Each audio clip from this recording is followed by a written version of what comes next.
So I'm seeing some more sites signed on, so we'll get started. Are you guys good to go in Fredericton? Yes, we are. Thanks. Excellent. So today I'm very pleased to introduce Denise Campo, who's one of our DIDW pharmacists who works in Fredericton. So she's going to be talking to us about biosimilars today. So I'll hand it over to you, Denise. Okay, thanks a lot. My aim for today's rounds is to engage in a conversation with everybody about an emerging topic that has, in fact, been in evolution for much more than the past decade. And I was asked to speak to the Formulary Review Committee last spring as we were just starting to look at biosimilar molecules, and then again to the Provincial Drugs and Therapeutics Committee in June as they were making decisions pertinent to our formulary. Certainly not as a content expert in this domain at all, but in my experience as a DIDUE pharmacist, trying to frame the shifting information for the very practical purposes of formulary review. And what I've learned since I started trying to condense this information is that the processes and experiences around biosimilars are anything but static. They continue to evolve from many points of view, including that of Health Canada as a drug regulator, of CADITH as a health technology assessment agency, of our public drug plans as benefit payers, and also of patients, healthcare providers, and researchers. So my cover slide is a graphic representation of the molecule infliximab because I consider it something of a poster child for this ongoing evolution. And in the back of my mind, I have Tracy Chapman running on, talking about an evolution. This keeps moving forward. Biosimilar infliximab was one of the earliest Canadian market entrants, and it's returned time and again to Health Canada and to CADITH scrutiny, and subsequently also to the attention of the New Brunswick Drug Plan and Provincial Drugs and Therapeutics Committee. So my disclosures, I am Denise Campo. I'm a drug information, drug use evaluation pharmacist. I've been in this position since late 2010 at the Chalmers Hospital. And I don't have any conflicts to report, no investments in any biotechnology companies. One conflict is perhaps I've occasionally been described as disputatious, but that's mostly because I try to think out loud to figure out what I really think about a topic. An outline, this might be an ambitious set of slides to cover, so if we have to, we can cut stuff off at the end. There are references for further exploration if you're interested. So about half of the presentation is some background on biologic drugs and biosimilars and issues around how they're manufactured, their characteristics of immunogenicity and naming conventions for them. We'll look very quickly at what Health Canada requires to approve biosimilars and look at the concept of extrapolation of indications as it applies to these drugs. We'll also take a look at what CADITH is doing now for reviews and talk a little bit about the contentious topic of switching and interchanging. We'll look at the Canadian landscape in the context of North America and Europe and some initial evidence for switching of biosimilar drugs. And we'll touch on the opportunities and challenges that biosimilar drugs are offering. So before I launch too deeply into details of biosimilars, I thought it was worthwhile to set a context for the broader collection of drugs to which biosimilars belong, and those are the biologic drugs. These are a distinct class of potent medications that really have revolutionized the way we're now able to treat cancer, diabetes, autoimmune disorders, and other conditions with very remarkable outcomes for patients. And today there are more than 200 biologics on the global market. The majority of these are therapeutic proteins. So some that we see coming across our desks every day would be insulins, oxytocin, Praxpine, Synagis, filgrastim, and vaccines. And these very typically complex proteins are bioengineered through the metabolic activity of living organisms for their pharmaceutical use. And of these, insulin is sort of a 20th century prototype of a biologic drug, initially isolated in the 20s by Banting and Best in Toronto. The engineered recombinant version of insulins emerged onto the late 20th century, the early 1980s. And to say that the use of biologics in medicine is growing is a bit of an understatement. There are more than 900 currently in development. Biologics are the largest driver of drug spending growth. In 2016, they accounted for about 16% of Canadian drug sales, or more than $3.6 billion. And the impending arrival of oncology biosimilars offers a potential for very significant savings to provincial cancer expenditures, because the oncology biologics constitute the lion's share of health system drug budgets.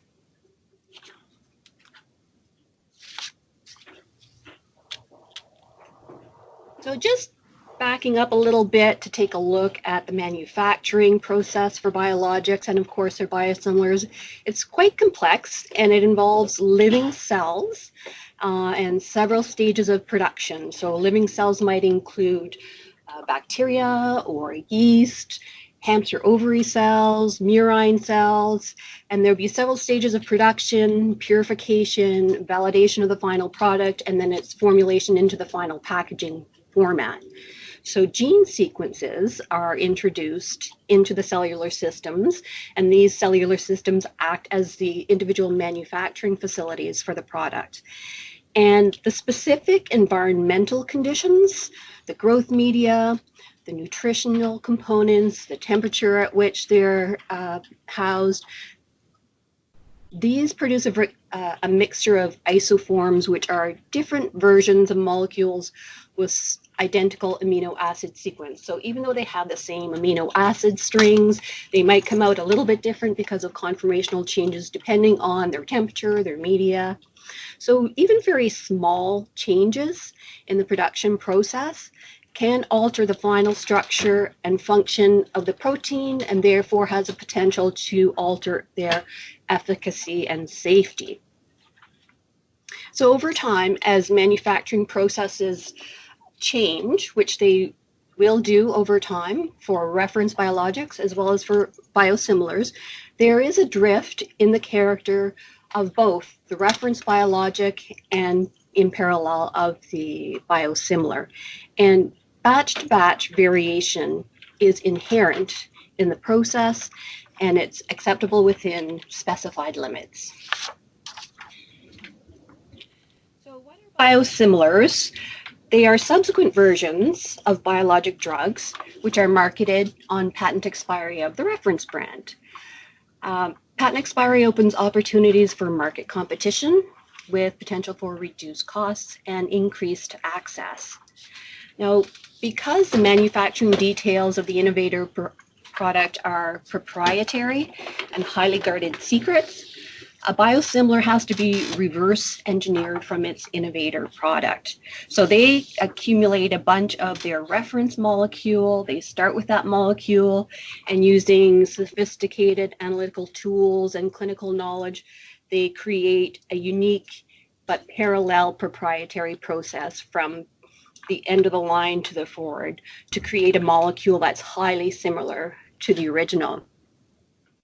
So of course, a different process that they have to use. They have their own proprietary process. It will result in expected variation from the reference biologic, and that is a natural and expected property of all biologics, whether they be reference or biosimilars. And once you have the end molecule, how that product is packaged for use at the level of the patient could vary from the reference product. So you might have a product that differs in format and therefore offers different administration characteristics at the level of the patient.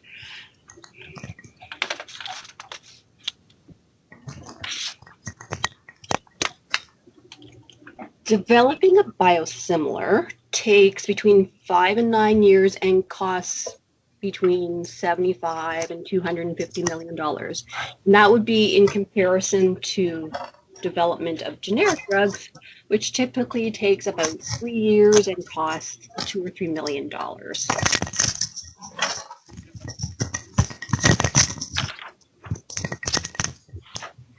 So, as biosimilar drugs are approved by Health Canada, reviewed by CADTH, and subsequently added to the New Brunswick Drug Plan, we are going to see biosimilars being added to the hospital formulary at an increasing pace.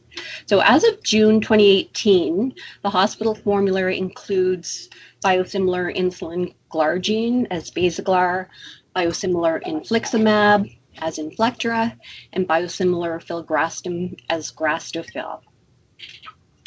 And the development pipeline includes a whole pile of monoclonal antibodies that we can expect to have formulary implications in our future, and many of these are for oncology use.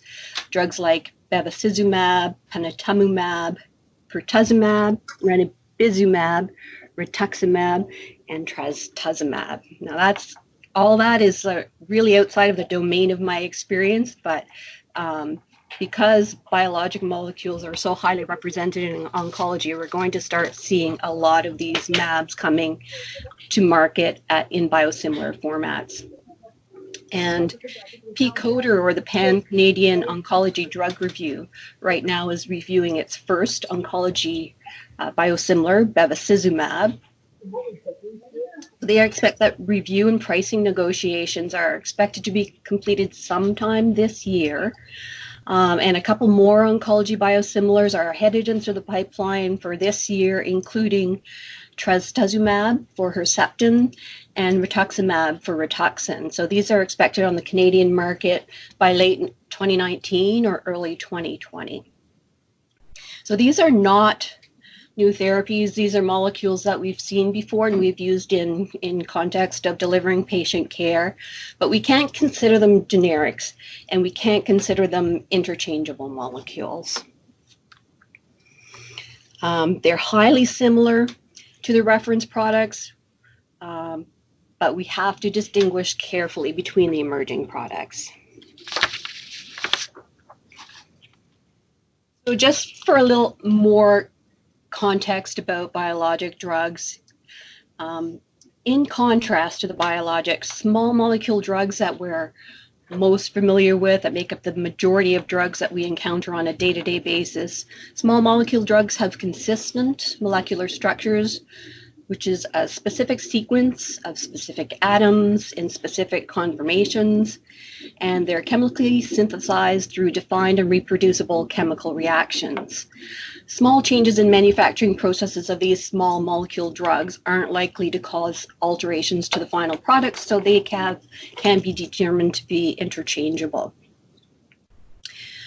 By contrast, biologic drugs, their structures are complex and variable.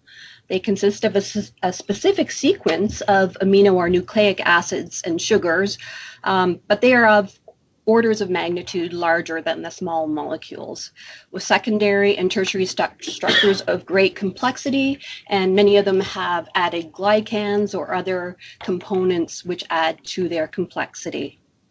And even within the domain of biologic drugs, there are variations in size, complexity, and also immunogenicity. So in this example, we can see that insulin, which is a biologic drug, it's a relatively small and simple biologic when you compare it to infliximab, about 20 times as many amino acids as insulin, with complex quaternary structure.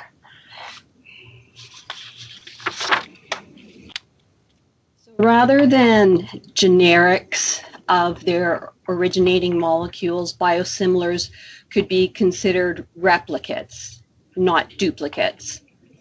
Some of the distinctions between biosimilars and generics are that biosimilars are of higher molecular weight. They're much more complex and heterogeneous. Because they're proteins and nucleic acids, they're sensitive to heat and shear. They're mostly administered parenterally. They're very heterogeneous, difficult to standardize in production, and they're of higher immunogenic risk. However, analogous to the generic drugs, their potential to introduce health system savings is what's really driving the entrance of biosimilars to the market. So in Europe, where biosimilars have been integrated into healthcare systems for most of the past decade, competition in the biosimilar market is pretty fierce, and it's fueled discounting and cost savings between 20 and 70%. So depending on the health system projections, you could be looking at savings in the range of billions of dollars per year.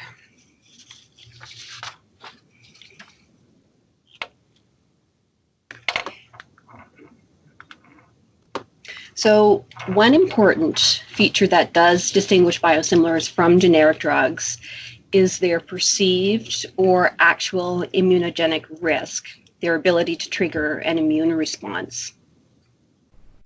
So potential effects of immunogenicity could include loss of efficacy, development of adverse effects, or neutralization of endogenous proteins.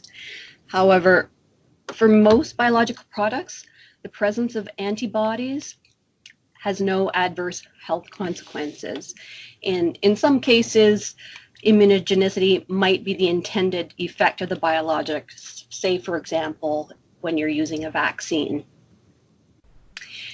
And with the evolution of technique of preparing and refining molecules, there's a sort of an explosion in the biotechnology industry because of loss of patent protection. We're starting to see evolution of techniques introducing new analytical and investigational techniques that may actually overall help reduce the immunogenicity of final products as we go. So biosimilars may be evolving towards a higher level of purity relative to their originator molecules, or they, the whole scientific exploration is introducing opportunities to reduce immunogenicity. But where we stand today, a lack of confidence in moving patients from reference drugs to biosimilars is mostly the result of the uncertainty that we continue to have around the degrees of immunogenicity of biosimilars and how that might affect our individual patients. Interestingly, there are differences in immunogenic properties between biologic drugs. So some molecules have a lower propensity to be immunogenic, including filgrastim, insulin, etanercept, trastuzumab, and other agents have a higher propensity to cause immunogenicity, including adalimumab, infliximab, and rituximab. And any given biologic could have different immunogenicity when used in populations with different health conditions or for different indications. So immunogenicity could be related to a lot of factors beyond the specific structure, sequence variation of the molecule, what is the amino acids it's comprised of, how they fold together, whether there's glycosylation. So it's not just what does a molecule look like that has an impact on their ability to be immunogenic. Other things could include could be a consequence of the manufacturing process. If there are contaminants or impurities in the final product, that could contribute to immunogenicity. There could be characteristics about the formulation itself contributing to that. So lyophilization or freeze drying of components could have an impact. The route of administration is also implicated in immunogenicity, with surprisingly the IV route of administration being less immunogenic than subcutaneous. In terms of dose, high biologic doses in induction therapy might be associated with a reduced incidence of anti-drug antibodies. And the length of treatment, so continuous therapy, may be less likely to induce antibodies than intermittent therapy. measuring immunogenicity is challenging because the assay technologies that are available around the world aren't standardized, and even those that are standardized, there could be lab-to-lab variations in their outcomes.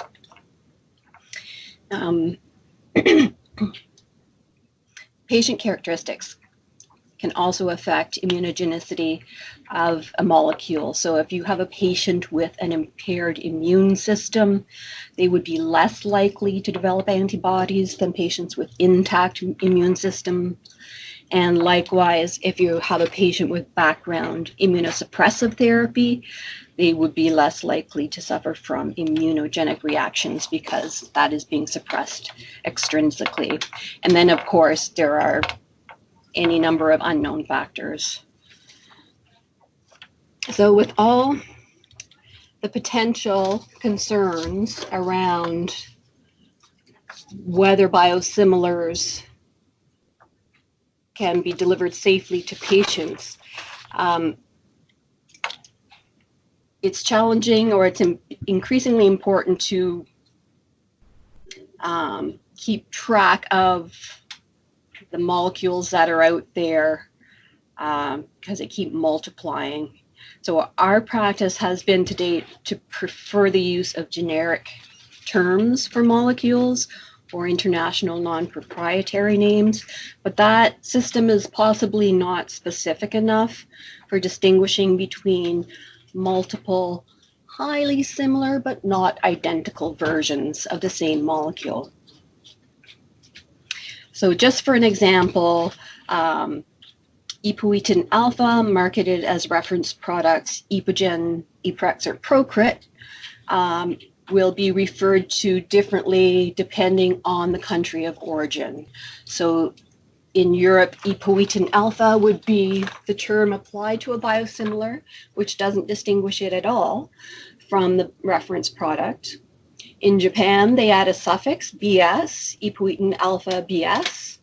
Australia chooses to add a different suffix, epoetin lambda, and US calls it epoetin alpha-EPBX. And so keeping track of what drug is being referred to by any given version of a generic name is really important for post-marketing surveillance for tracking any adverse events and patient experiences related to use of biosimilars. And naming standards for biosimilars have been a big part of the regulatory policy development in various countries and associations around the world.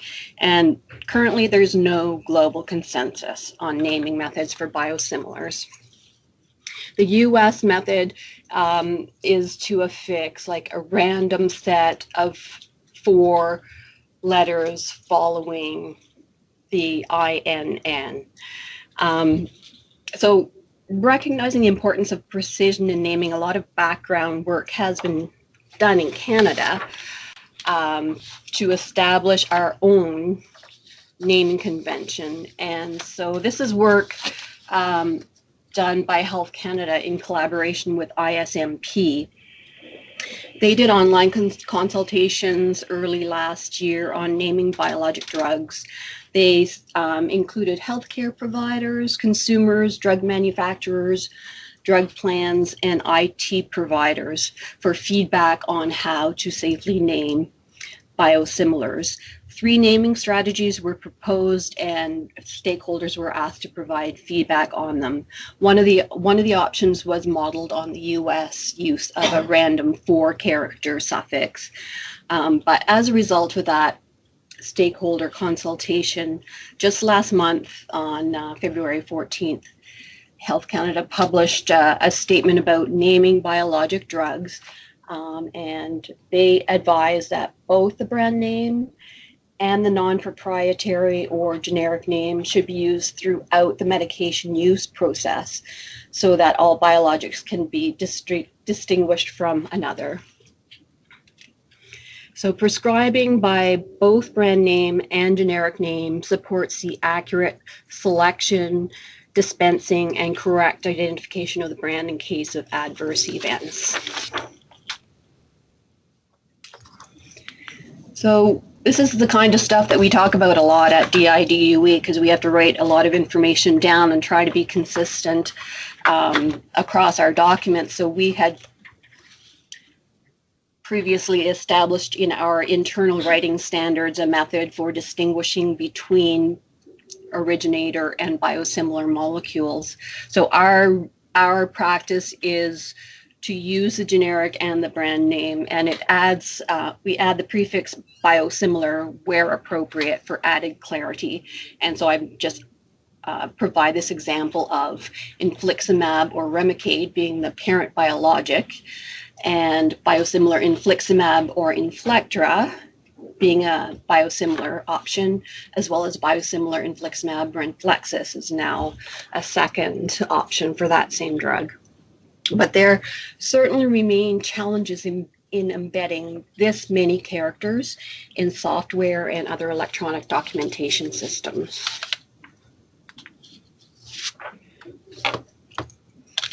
So you might ask, why is it so important to establish a standard naming convention? Why would we spend so much time on something like this? Well, if you consider a scenario in which a physician prescribes by the generic name only, for example, pegfilgrastim, the patient presents to the pharmacy with a prescription, and the pharmacist could dispense Neulasta or Lepelga or Fulphila.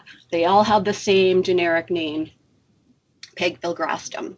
So from one occasion to the next, patient product selection could change, and if an adverse event occurs, it's hard to trace back which specific product is responsible for that adverse event. And this is going to become increasingly critical with the advent of Vanessa's Law, where we're going to be responsible for more comprehensive adverse event reporting in the very near future. So if we get into the habit of prescribing by brand name and generic name and selecting products in that way and dispensing products in that way and talking to patients about them in that way, then if and when an adverse event occurs, it becomes more reliably traceable information for the system to track.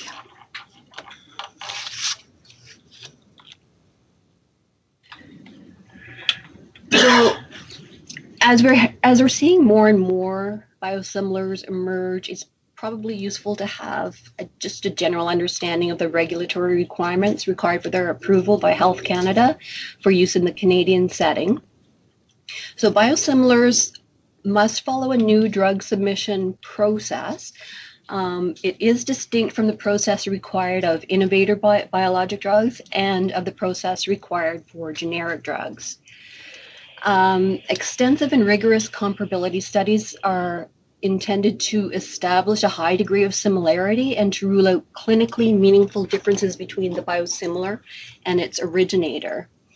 So at each step, the drug manufacturer or sponsor must evaluate how much uncertainty about similarity remains, and it's the uncertainty that determines the type and amount of data needed in subsequent steps. So there is not a set number of studies that are required in general for biosimilars. It's very much tailored to the specific molecule and how closely it's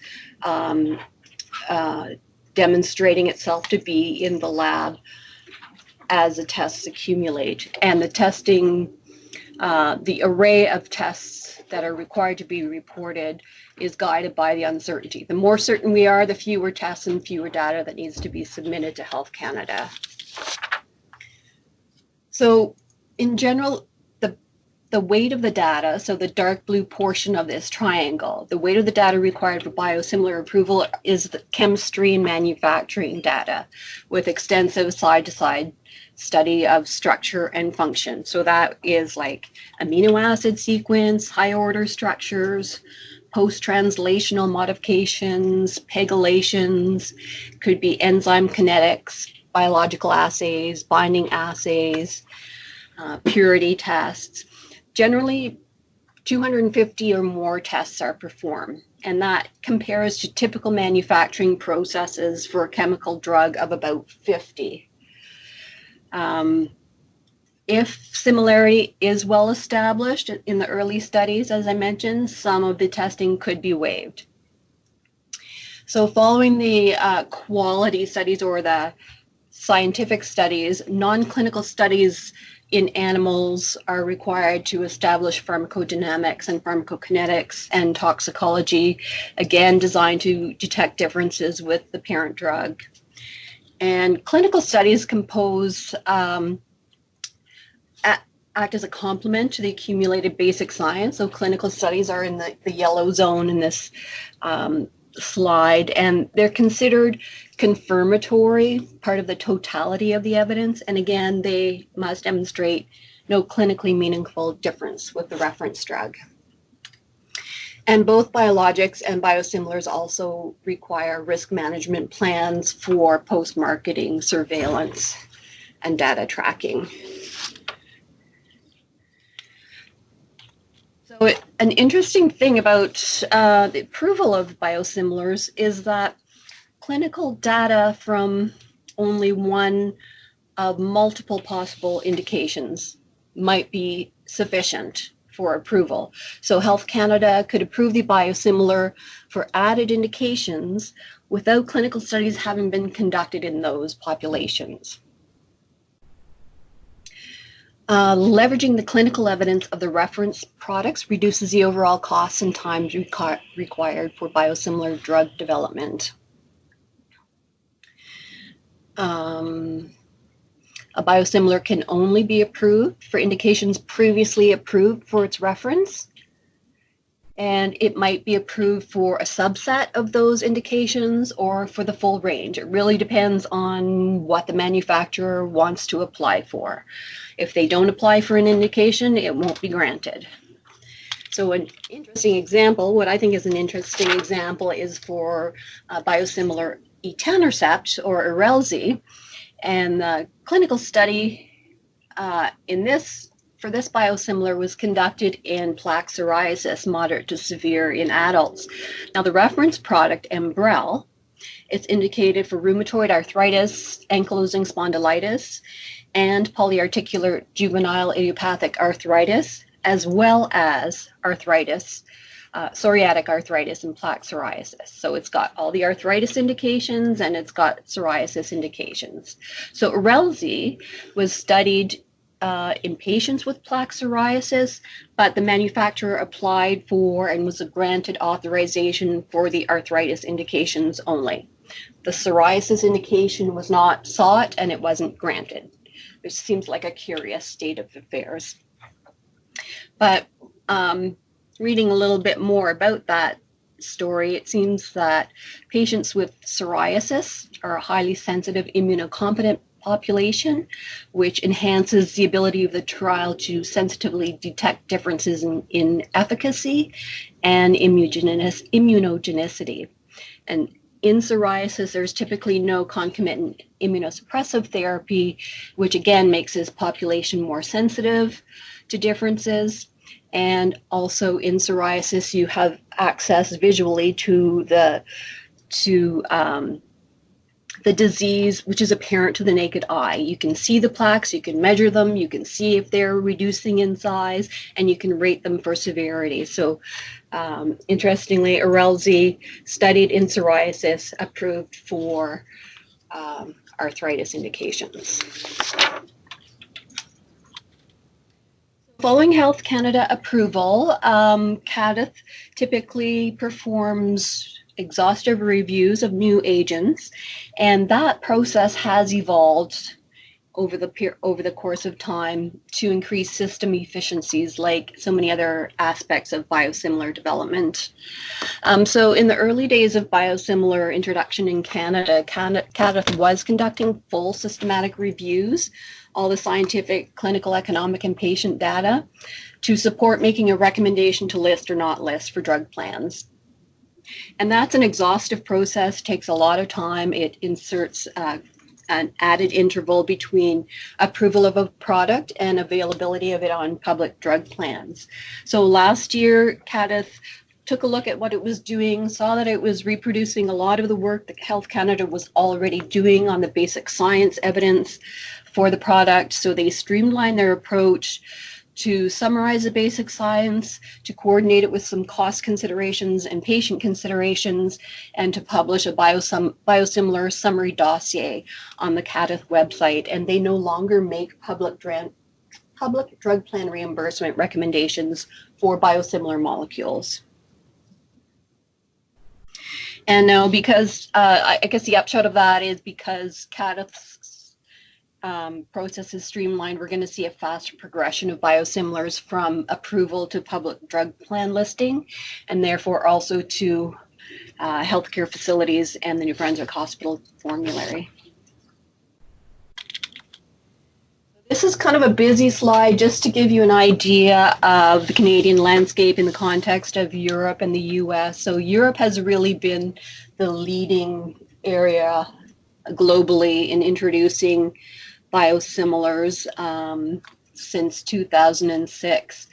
Canada effectively entered the biosimilar fray in 2014, although back in 2009, Omnitrope was technically the first biosimilar approved, although that was before biosimilar was even a word that was coined or the regulatory processes were created to deal with them. So we really entered the market in about 2014, ahead of the US, which approved its first biosimilar in 2015. Now, the US has really ramped up its rate of approval of biosimilars, so they're coming on board. But we're seeing lots in Canada as well. So for the most part, regulators in North America and Europe, Australia, and New Zealand follow similar regulatory processes for their approval. And Health Canada collaborates on an ongoing basis with other countries' regulatory agencies. And although you can't tell from the content of this slide, we know from global experience and increasingly here at home that some reference biologics have or will have multiple biosimilar versions.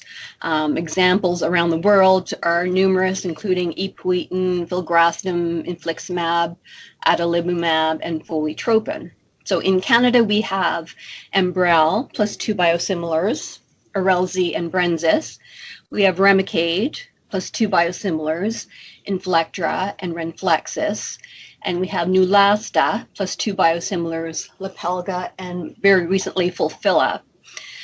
We can see coming down the pipeline a biosimilar of insulin Lispro called Admelog. And there was another insulin glargine biosimilar coming down, but the last time I looked at CADTH's website, it looked like maybe the submission had been suspended. So I'm not sure if we're going to see Semglee, which is another insulin glargine. So compared to other countries, we're significantly behind in the use of biosimilars.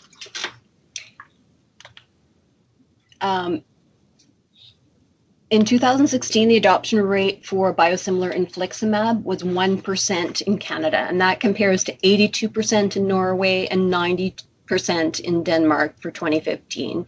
So we still have a lot of uncertainty around the implications of changing patients' therapies from reference to biologic biosimilars.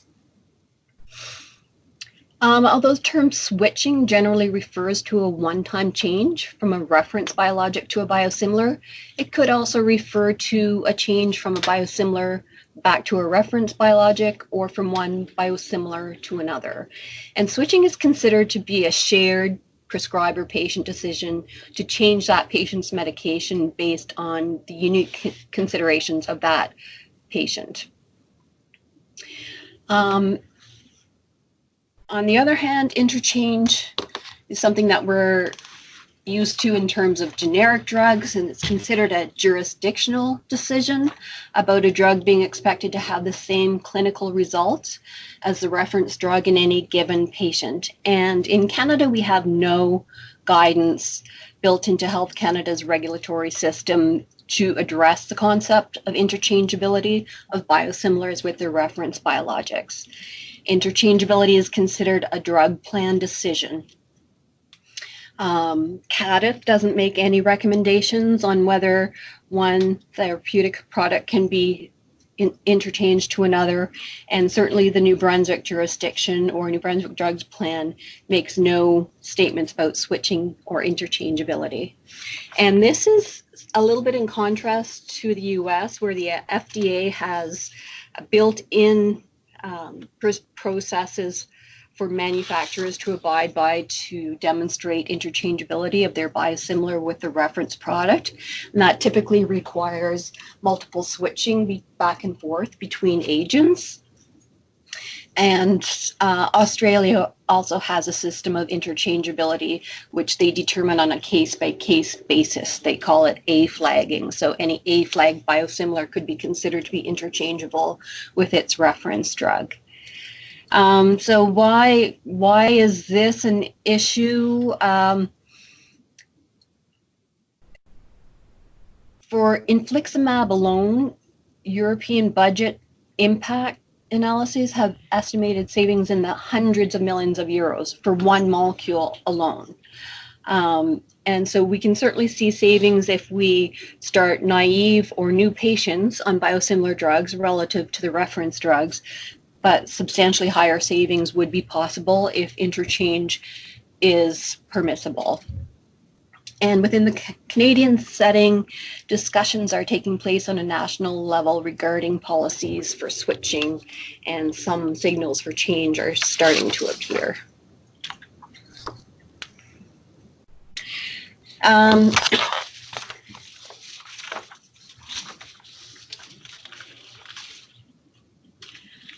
Last fall, the Pan-Canadian Pharmaceutical Alliance published a guidance document which includes the direction that switching from a reference biologic molecule to a biosimilar may be implemented, and that's really the first national statement that this might be a direction that we might want to consider in order to support drug plan sustainability. So the document that they published last fall applies to both oncology and non-oncology biosimilars, and it's essentially intended to harmonize our approach to implementing biosimilars across the country. And very recently, this information just came into my inbox on Friday. A partnership between Cancer Care Ontario and the Pan-Canadian Pharmaceutical Alliance has resulted in the development of an action plan for oncology biosimilars to engage stakeholders to develop processes to integrate biosimilar oncology drugs into use. And they have a fairly ambitious timeline intended to dovetail with the release of the oncology biosimilars, bevacizumab, trastuzumab, and rituximab. You can see that this was published in February 2019 was the today, and they're looking at first implementations of biosimilars in oncology by August 2019, with, of course, the caveat that these are targeted dates and they might change depending on decisions and resources. So the action plan is really a useful strategy for everyone in the country to refer to as we move forward to change practices, educate ourselves, to support a sustainable market, to get some guidance on when to start and when to switch biologics. And ideally, the goal would be that some of the dollar savings realized by the use of biosimilars could be reinvested into the cancer system to optimize outcomes for more people. And of course, an important part would be to gather real world evidence about the impact of the use of biosimilars in populations. And I'm not going to, I'm going to skip over the next few slides. I wanted to include some examples of available switching studies because there's a lot of data coming out of Europe supporting the plausibility of switching of biosimilars to biosimilars from reference. So NorSwitch was a single switch study in populations, stable adults on infliximab, and there was no significant difference in the primary endpoint, whether they were switched to Inflectra or remained on Remicade. And Pioneer is an example of a multiple switch study conducted in breast cancer patients receiving filgrastim. And this is multiple switches. There were there were 6 treatment cycles, and 2 of the arms had 3 sessions of alternating biosimilar and reference drug. And in these cases, the outcomes were the same. The duration of severe neutropenia was the same, and the incidence of febrile neutropenia was within expected variation. And adverse events were similar, and there was no anti-drug antibodies at any point.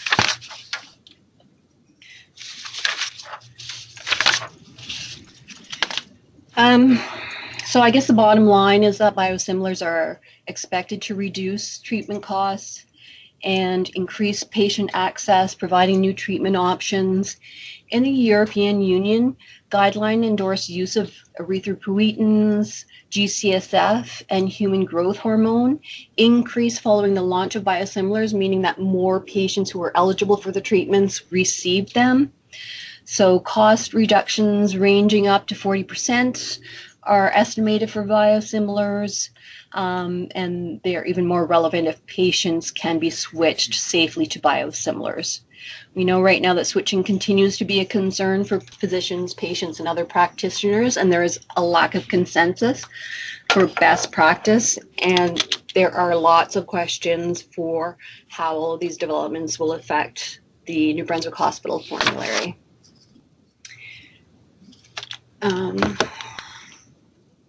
It's 12:48. I'm going to stop talking now, and folks are welcome to make comments or ask questions. But as I mentioned, I don't consider myself an expert. I'm just somebody who's had to keep informing myself of new developments in this domain.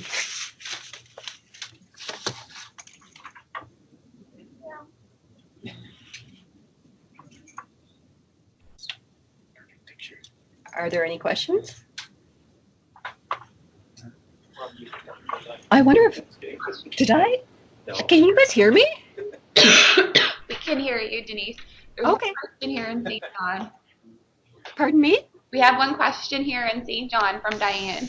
Okay. Hi, Denise, it's Diane. Hi. A question that more of an ethics question. So when you have a non-inferiority study, biosimilar, in something like breast cancer, how does the physician convince the candidate to enter the study? If really what you're trying to prove is it's as good as the parent drug, it seems like what would help the patient to do that? I'm sorry, Diane, I couldn't understand anything that you asked me. The sound is pretty bad.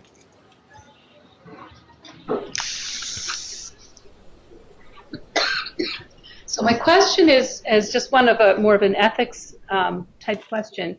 So in a non-inferiority study, when you're, for example, in the breast cancer example that you gave, and you're comparing a biosimilar with the parent drug, how does the physician entice the patient to enter the study when in fact really what they're trying to do is make sure that the biosimilar is as effective? So what's in it for the patient? Well, I guess it depends on how you frame the purpose of the study. And I don't know, as a person, I'm not a person with cancer. So I think people with cancer have a twofold level of concern. They're concerned about their own care, and they're concerned about other people's access to care. So it depends on how you frame the rationale for the change in therapy. If the rationale is to support increased access to all patients based on cost competitiveness in the market, it's up to the individual patient to determine if that's a value that they hold as dear to them and whether it's worth their participation in the study. I don't know technically how it actually works in practice, though.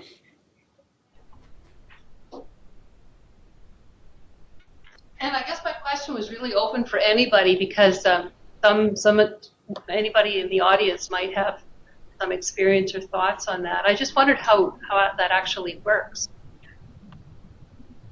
I'd be interested in hearing some real world experience on that as well.